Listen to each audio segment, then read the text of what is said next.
Have you ever wondered how to make sense out of your messy life or how to live in peace in the middle of a stressful world? My name is Jamie Norton, and I want to welcome you to the Making Peace and Beyond podcast. In almost 50 years as a counselor, I have seen a lot of life happen, and this podcast is going to cover all of it. So thanks for joining us while we explore life's struggles and how to live in the peace, joy, and freedom that Christ died to give us. Today we're talking about a subject that is very close to my heart since I'm now old. I have with me April Surovi, who I'm going to allow to introduce herself because she has lots of credentials and is an expert on growing old and how to be with people who are growing old and how to grow old successfully if that's who you are too. And hopefully you will be, because anybody can die, but only the blessed grow old. That is true. That is true. Well, I am super excited to be here, that you asked me to be here today. So my name, April Surovi. I am a certified dementia practitioner. I work for a wonderful not-for-profit assisted living called Arden Courts, which is a ProMedica memory care assisted living. And I've been with them for 14 years, and I have the honor to help families and professionals kind of go through this path of some of these difficult diseases and guide them, support them, and put them in better direction. And I've learned a lot over the course of my time there, and I have a lot of resources for people that I can help them with. And hopefully it's successful for them. Sometimes it's not, because life is not always an easy road to go down in some situations, especially when health is involved. And what we wanted to do with today is to talk about what healthy aging looks like, to debunk some of the stereotypes about what growing old means, but also to really look at what do you do, how do you know when you do need help? How do you know when to call someone in? One of the things about growing old is that there is such a resistance to it in our culture. We have a fear of age. I think all of it boils down to fear, and particularly for people who don't know Christ. I think that's really a really scary thing to think, I'm just going to go away. Yes. But you can see it in so many different ways. My favorite unpopular topic is the anti-aging products. I think you listen to that word and it just summarizes what we experience in the whole stereotypic understanding of aging. The word anti-aging is against aging. And we buy these products to stay young, which don't work. I can attest to that. And it's like we don't have anti-youth products. Right. We don't have anti-middle-age products, but we do have anti-aging products. And one of the big reasons to redefine what aging means is that we're living so much longer. Yes, we are. In the 1900s, our average life expectancy was 42. In the 70s, it was in the 70s somewhere. And now 40% of Gen Z and millennials are expected to live to be 100. So that's incredible. It's very scary because our system is not equipped for that. Oh, absolutely not. In so many ways. But so what are you finding in, I'm a lot older than you are, so I lead the way in this situation. But I worked in aging myself for about 3 years in the early 70s when the Older Americans Act had just been passed, and we were setting up all the senior sites. And in those days, there was just a lot of people, again, didn't live as long, but there was very little attention being given to the aging population. And when somebody did need to be in a facility, they was like a hospital room. They didn't even get to take their stuff. But it's really different in many ways now. There's a lot more going on. So just tell me what you're finding as you go out talking to healthcare professionals, as you go out talking to families. Yeah, well, I definitely think, the perception of what a facility is now is way different than what it used to be years ago. I'll never want to go into a nursing home. Don't ever put me away in a nursing home. If you checked out some of these assisted livings and nursing homes now, they're beautiful. They are not, what they used to be. They're not that necessarily that clinical hospital-like setting anymore. And it's definitely been designed now towards, the current aging population, right? So we got chandeliers. We've got, some facilities have pools. Some assisted livings actually have pools in them. And I think that, for the right person, though, in the right part of your aging process, some of those can be perfect, So, it's stereotypically, it's different. Most facilities encourage engagement. They encourage people to be functional, to participate in outings, activities. And some of them I go to and I'm like, I can move in now.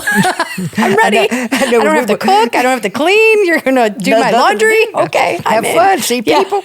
I know when we were looking for a facility for my sister, I felt myself thinking, okay, everything is on site. I really like that. But I wanted to go back to addressing one thing that you mentioned is community, because probably the most essential part of anyone's life at any age is to be a viable part of a viable community, to have connections. And the tendency is to begin to isolate. It sort of feel like you've been put into the lower 40. We're not really good at keeping older people involved in decision making, involved in jobs, involved in, what do you do when you retire? If you have become what you do and then you don't do it anymore, do you even exist? Right. And redefining how to stay connected, because that is one of the most essential parts. And because most people don't become physically handicapped or need care. Only 7% of the population prior to age 85 needs significant care. So we have a huge age span between the typical 65, I'm going to retire age, and 85. That's 20 years. Right. And there's a whole different understanding of being old, and then now we're getting sections of older, the young old, the middle old, and the old. And well, that one of the core ways to have a healthy living for your brain is socialization and engagement, right? There's studies have been shown that the more isolated you are, the more you're not part of community, the more you're not socializing with others and your peers, you have a greater chance of developing dementia down the road. So it is a key proponent from that age of 65 on up. Like, what are you doing to keep yourself engaged? What, are you a part of, are you involved in church? Are you involved in groups? I'm very lucky. I get to participate in a lot of senior centers, and I get to see those active aging adults. And trust me, it's not, it's not just old people hanging around, just sitting there doing nothing. I remember my mother-in-law, who is, oh my gosh, she's, just turned into her 80s and doesn't look it. God bless those Italian genes. And I remember she first started going to a senior center out by her house. She was like, I'm not as old as these people. I'm not a senior, right? And it's that perception of what is a senior? What is aging? What does it look like? But oh my gosh, she goes on outings. She goes on trips. She goes there all the time. I mean, her social circle is there, and she is. I mean, she's still rolling around on her tractor and doing her grass. It's like, okay, it's keeping herself active. When I was working in aging, they were just setting up these senior centers, and we didn't have a whole lot of information about how to work with old people. And so I was training director for the Division on Aging. So they had these model senior centers that had been set up all over the country, and they sent me to there to learn more about how to grow old. And I'm really grateful today, since I am now. But one of the things that was there, they had a lot of the senior citizens in some of these centers were taking care of those who were less fortunate. They were doing the Meals on Wheels. They were doing the visitations. But we went to a dance with one of them, and and I danced the alley cat with this man on his 100th birthday. I mean, I met some of the most amazing old people. One was, there was a woman, Maggie Kuhn, who was... started the Black Panthers in those days, and she was an activist senior citizen. And we went to a formal dinner, and there was a speaker that was like, "Are we going to accept this stereotypical thing about asexuality and aging?" And Maggie stands up in the middle of this formal dinner and says, "Hell no!" I mean, she was a character to have, and we just had the best time with some of these people that were still so alive and so living, but they had wisdom. Yeah. And somebody said information, young people can have information. There's so much information out there, but it takes age to have wisdom. Absolutely. And I do believe that. You have to temper information, and grow into it. And really look at how it's applied and what really works and what doesn't. But just some of the beauty and the gifts of people who grow old. Well, probably one of my favorite people in the world was my Aunt Mary C. And she was just alive. I mean, she learned, she traveled, she walked a mile a day, she swam. She played bridge. She dated Sherwood, who was 94. Oh, God bless her. She said she was going to die when she was 90, and she died 2 weeks before her 91st birthday, and died living alone, active, walking down her hallway. She just never stopped. And she lived until she didn't, which is what I would love to do. Right. I want to live until I don't. Right. And it's just so, there's such a push. I get a lot of, you look so good for your age. You're so active for your age. It's like, okay, this is like weird, but it's really not weird. Most people still are. Oh, yeah. There's also something called mental aging, right? So, how old do you feel? Like me, my oldest is 28. I'm like, he's older than me now. Because mentally, I'm younger than him. Oh, you're still in adolescence, I'm sure. Right? Yeah. So, it really is kind of like, how old do you feel? Yeah. Right? I've heard some people in their, late 50s and early 60s who are like, oh, my body, I just feel old. I feel old. And that's an expectation. I mean, a social label has with it a certain set of expectations, not just in the culture, but we internalize those expectations. And so we start to cooperate with the expectation. And that's one of the bigger problems we have because, not only do we get it from outside, but we get it from inside. To somehow we're supposed to be hurting. We're supposed to not be able to think. We're supposed to, everybody forgets stuff, but now I forget stuff and I think, oh, is it happening? You don't know. Right. But when am I off the bell curve? When do I qualify? Right. There's that. And it is a mixed bag. And fortunately, knowing some of that is helping me not cater to it. Mm-hmm. So I think we really do need to discuss it. Yeah, I think, what I've always said, if he ain't dead, he ain't done, right? You still got life to live and a reason and a purpose for it. So what is that?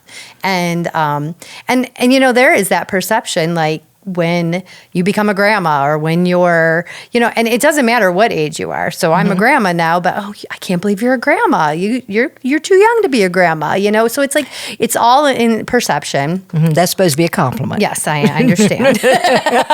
I understand and I take it.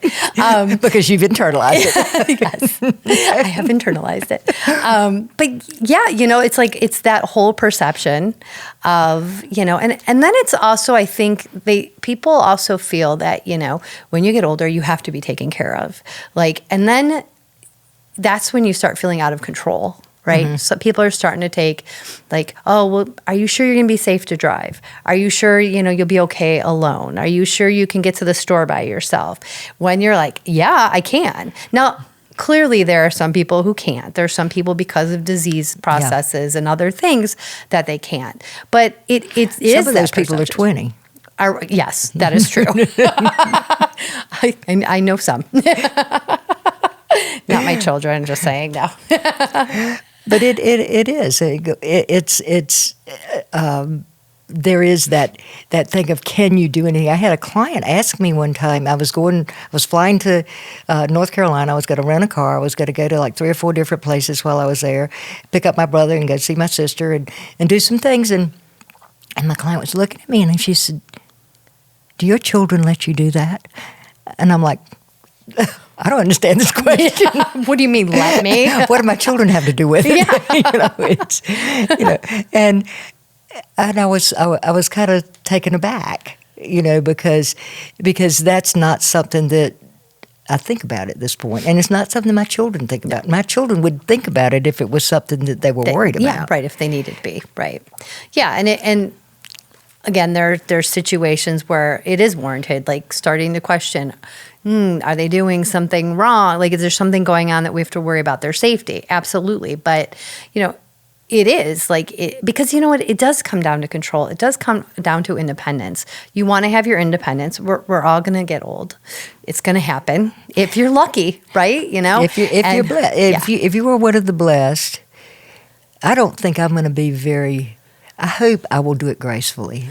I mean, I'm already old, so I've done this much gracefully. But I hope I will do it gracefully, and so that when somebody says it's time for you to give me your car keys, that will be a test.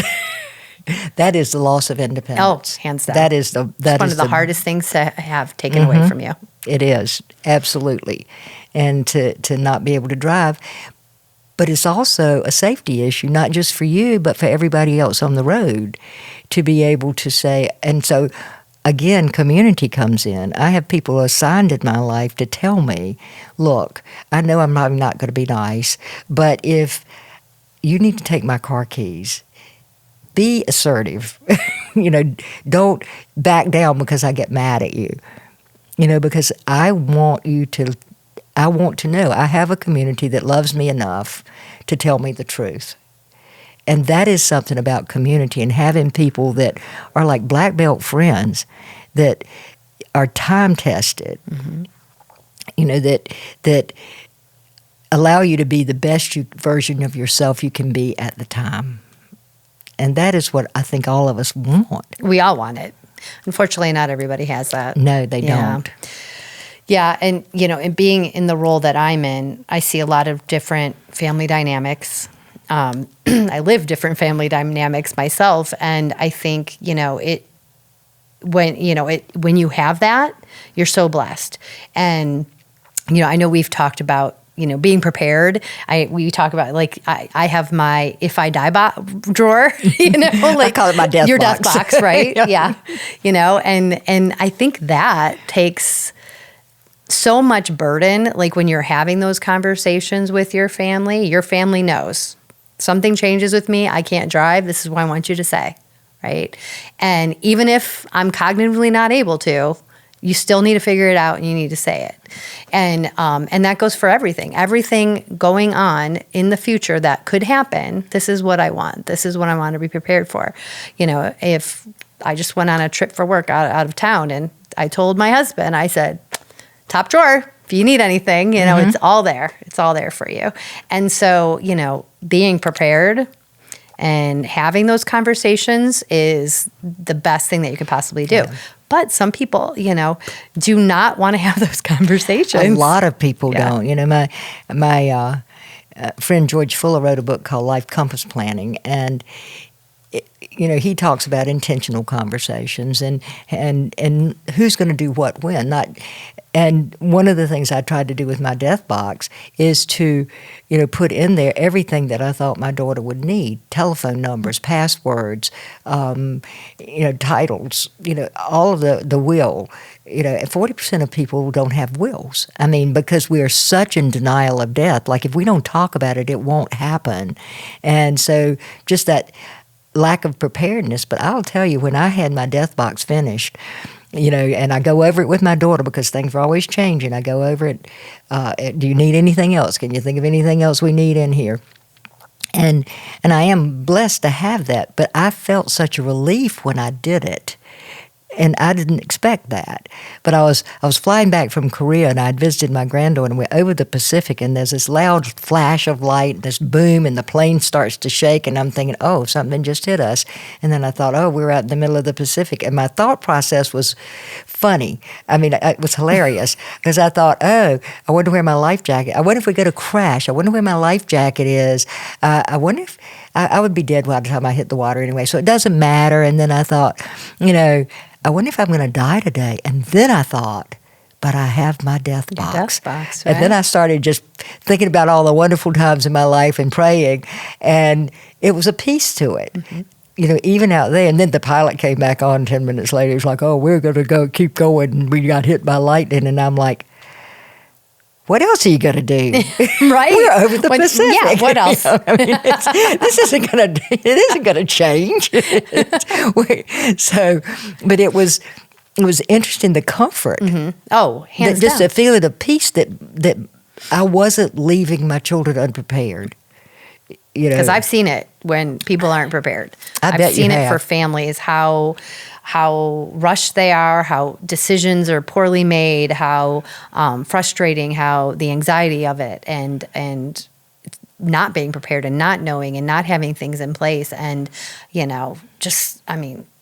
the things that go into that, not having it, even after the person passes, the trouble that comes after, and it's very peaceful knowing that something happens to me tomorrow, and the next day, or even 10 minutes, right? I know that they got it.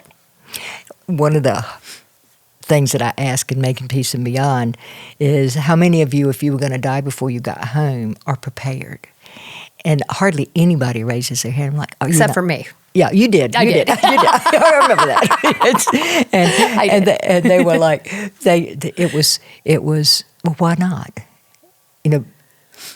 Because intellectually you're going to die, right? But the whole thing is, denial of death is the best way to see what denial itself looks like, because we always think we have more time. I'm not going to do it today. Maybe tomorrow, but not today, and so because that death box needs to be there for every person of every age. Oh, every adult. Absolutely. We do Sunday family dinners, and with all of our children, to get them to come back pretty much every Sunday. And the one Sunday, I had their living wills. I had them fill out. Did you really? You're bad. I swear. They're like, oh, thanks, Mom. This is fun. I'm like, just get it done. Let's do it, for all of them. Because, you just don't know. You really don't. And when you do know, it's too late. Oh, yeah. When you do know, it's too late. So going back to just talking about, how would you know when someone does need to call for an assessment, or somebody needs to? What are the kind of things that you say to healthcare professionals when you're talking and training them? Yeah, so in regards to recognizing when something else, this isn't normal aging kind of deal. Yeah, so there's warning signs to look for, right? There's things that when it's regarding dementia, and it could be so many other things. And whenever I do have conversations with professionals or families about it, it doesn't necessarily mean it's dementia, because there are multiple other things that can be going on with someone who's aging. Medication, urinary tract infections, other infections going on. So it doesn't necessarily have to mean it's dementia, but it could be, in that process. And, as we age, the highest risk of developing some of these diseases is age. And so, is someone, starting to become more forgetful? We are going to become a little bit more forgetful as we're aging. Our brains start shrinking. And so, connections are changing. But what's not normal is not remembering something that happened 10 minutes ago, maybe not remembering a person's face, not remembering what to do if I see a cup, or if I see my car keys. What am I supposed to do with the car keys? I can say they're car keys, but I don't know what to do with them or what they're supposed to do, right? So, or repeating stories over and over again, not remembering that they just told you the story multiple times. then maybe not caring less about how they're dressing, their hygiene, maybe wearing the same things over and over again. If they're coming to church and just, looking disheveled, more, not something out of the norm that wouldn't be. Maybe more isolating, depressed, like affect, maybe some changes in personality as well. Again, some of these things can mimic other things in life, right? But if you start seeing it more, it's no matter what you see, whenever you're starting to see changes in your loved one, you should always, have the conversation with them, or, if you're able to go to the doctors or reach out to their doctor, whatever's going on, or if there's a spouse involved with them, we're noticing some changes, what are you seeing? Those types of things that are really, that really show and really visible when you start seeing those changes in them. So to take one step up and say, okay, we're seeing a constellation of things here that say something is going on. We don't know if it's dementia. We don't know if it's the urethra. We don't know what it is, but what we do need is somebody who's more schooled in this, or some testing done to find out exactly what we're looking at, so that we can do the best response. Right. Correct. So from that point, I always recommend that you see your doctor, recommend a doctor. Now, I think geriatricians are great because they specialize in that aging population. And then if it needs to go beyond the geriatrician, then, they can direct you to a neurologist, psychiatrist, on up to, in regards to trying to pinpoint what exactly it is. But, now that's talking about someone who's actually going to go to the doctor. Right. This is could be a very small percentage of people, actually. Exactly. Especially if they're men. Exactly. So a lot of times what ends up happening, and we get calls all the time where, and look, I lived it. I had a father who refused to go to the doctors. He was the most stubborn man, but he knew what he wanted. He knew what he wasn't going to do. We tricked him. We ended up getting a home visit doctor to come in, so he didn't have to go out. So there's things like that you can do, right? You can bring in a doctor into the home, and you can kind of bypass that whole having to go out. But there's a lot of times that it gets way past that point of, doing something beforehand, or, getting a correct diagnosis, or because that person is just stubborn in life. They just won't go to the doctors. They're paranoid of doctors. And then they have this disease, and they're so far progressed that these families are at a loss of what to do at that point. And it gets to a point a lot of times where they end up having to call 911 because of a situation. Maybe it's paranoia, maybe it's escalated to just severe changes in mental status, and that's how they end up getting into the system to finally see a doctor that way. Yeah. One of the more common things I see coming into my office is adult children who are somehow taking responsibility for caring for parents. They're giving up their life. It's one of the hardest jobs in the world, is caretaking of anybody. But they're gradually taking over and trying to make the person safe to live in their home, to make them safe to go to wherever they're going. So they're taking them places. They're going in. They're doing things and trying to surround them in a way that doesn't let them fall. But they're taking the responsibility, but they don't have the authority. One of the things that I talk about sometimes is you have as a child needs a parent. And then there's a point where you have an adult relationship, where you become an adult in the presence of your parent. In other words, you can set boundaries, you can set limits, you have your own family. They don't get to just charge into your house and go into your fridge, necessarily. But you can have an adult-adult relationship, because down the road you may need to have that parent-child relationship with your parent.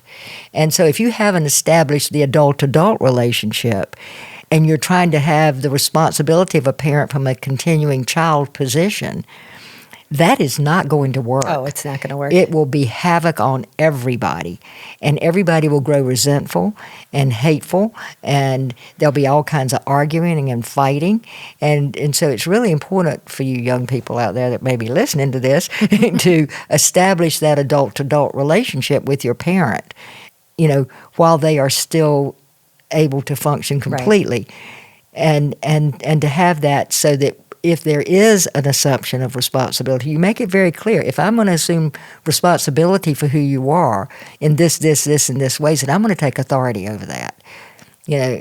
I'm not going to be trying to separate because it won't work. Right. And then it also opens up some trauma and wounds, if that haven't been dealt with too, that can also cause major issues in caregiving as well. Right. If those haven't been resolved. For instance, if you grew up with an alcoholic parent and you've never dealt with the resentment and anger you felt about having that alcoholic parent, or you had a parent who wasn't available to you or was abusive, and then you became an adult and had your own life, but then all of a sudden the caretaking of that parent, because as children you already gave up your needs, your limits, and your feelings in deference to that parent just to protect yourself. Well, now you've got to give up your needs, limits, and feelings to take care of them. There is that resentment from childhood can easily pop over into the resentment of adulthood. Oh, absolutely.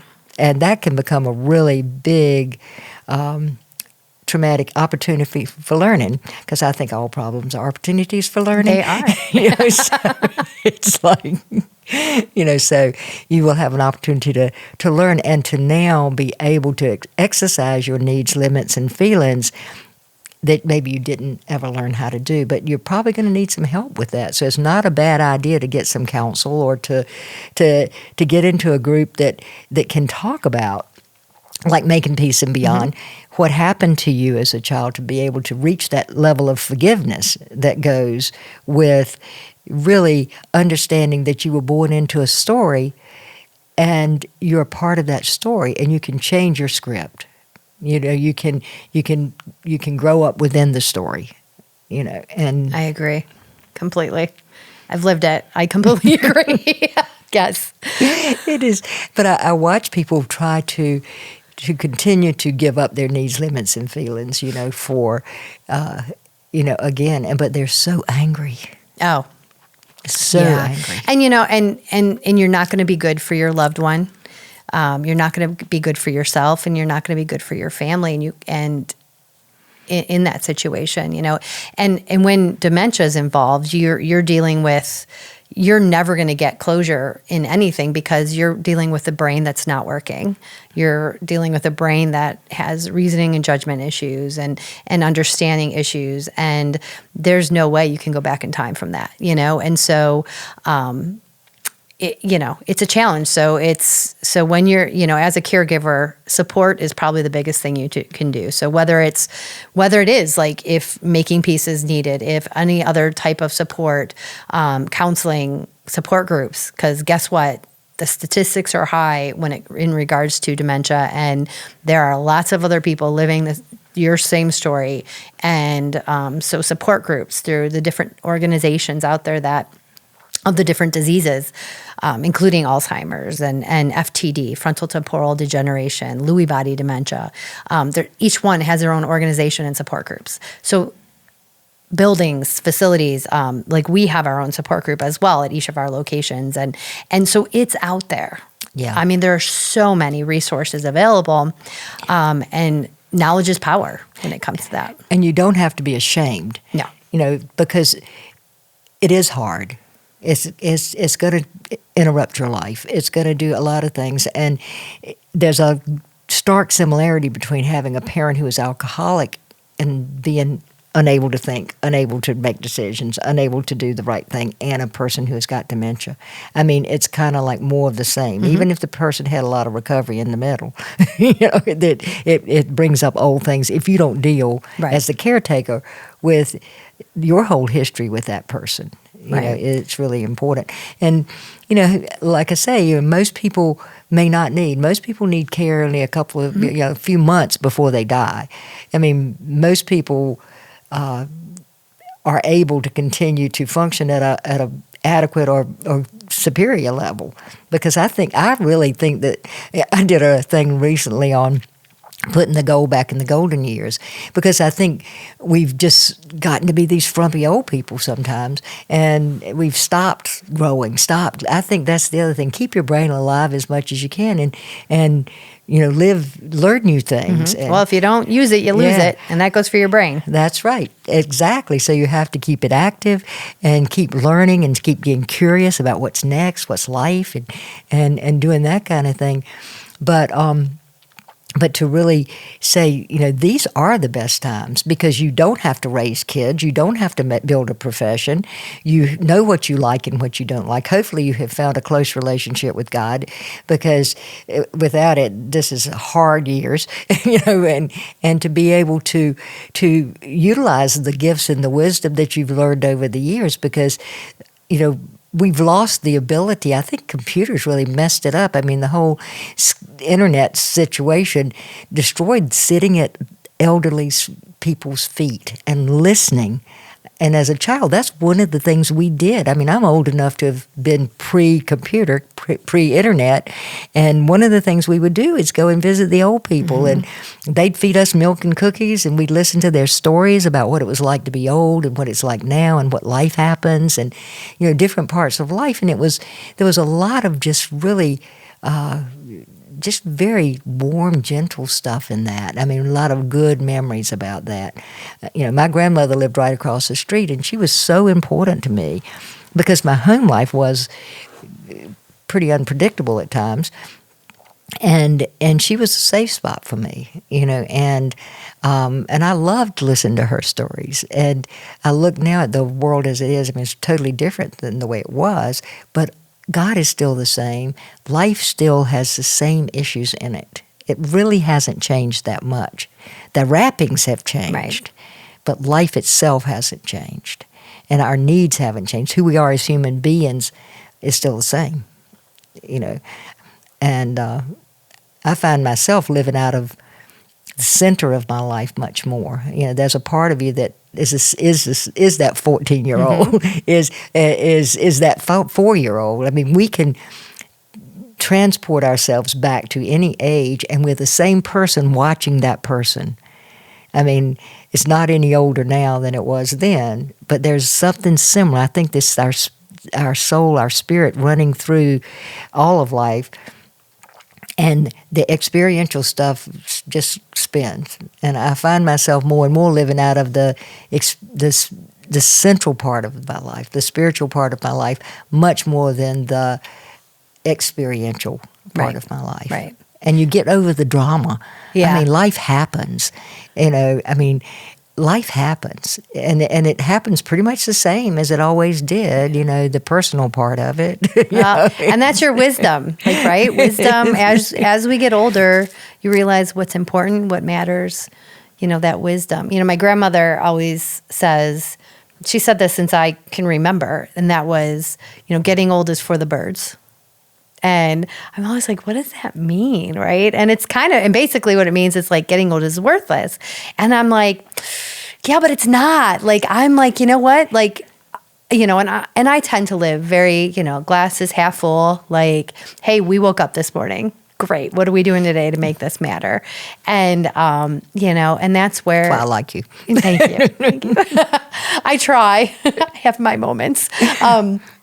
But, she, and God bless her, she's still with us, and she is feisty as can be still. And I am seeing that she is getting more peaceful now. My family wasn't necessarily a very faithful family growing up.